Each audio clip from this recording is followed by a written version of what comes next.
সালমান শাহ তো আমার স্বপ্নের নায়ক, হ্যাঁ, বাট সালমান শাহ বেঁচে থাকলে হয়তো বা জানি না কাজ করা হতো কিনা, তবে আমার খুব ইচ্ছা ছিল যদি সালমান শাহ ভাইয়া বেঁচে থাকতে হয়তো বা আমি আমি নিজেই হয়তো বা তখন ইনভেস্ট করতাম।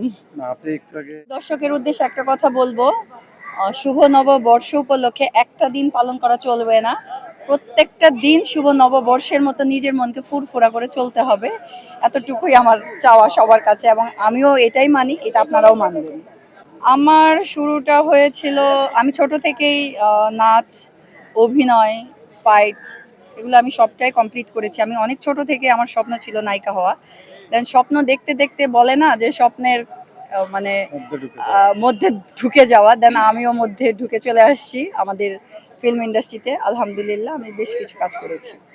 আমার আলোচিত কাজ হচ্ছে মন তোর জন্য পাগল, এই ছবিটা আমার অনেক ভালো চলেছে, এবং এবং কি লাস্ট যেটা করেছি আমি পৃথিবীর নিয়তি, এটাও অনেক ভালো চলেছে।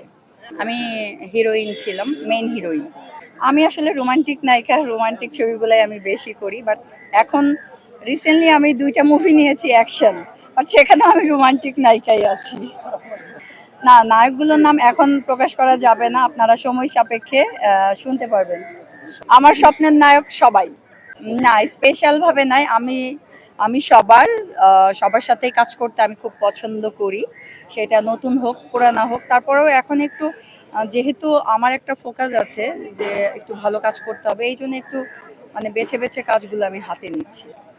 সালমান শাহ তো আমার স্বপ্নের নায়ক, হ্যাঁ, বাট ঠিক সালমান আছে। শাহ বেঁচে থাকলে হয়তো বা জানি না কাজ করা হতো কিনা, তবে আমার খুব ইচ্ছা ছিল যদি সালমান শাহ ভাইয়া বেঁচে থাকতে হয়তো বা আমি আমি নিজেই হয়তো বা তখন ইনভেস্ট করতাম।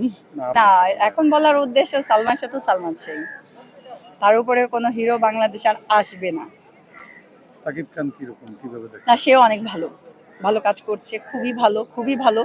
তার উপরে এখন বর্তমানে হিরো আমার মনে হয় না যে নাই, আছে। দর্শকদের হলের দিকে নিতে গেলে প্রথম আমাদের দেশটির জন্য হবে ভালো গল্প মেকিং করতে হবে, আর্টিস্ট নিতে হবে, এই হচ্ছে তাদের মানে ফিল্মের। আর আর দর্শকদের যেটা, সেটা হচ্ছে হল মালিকদের উপলক্ষে, সেটা হচ্ছে হলটা এমন একটা জায়গায় করবে যেন স্পেসটা খুবই ভালো থাকে, মানে খুব সুন্দর মনোরম পরিবেশ নিয়ে যখন করা হবে তখন সবাই হলেই যাবে। আমি এটা জানি না, এটা দর্শক বলবে যে আমি কেমন আর্টিস্ট।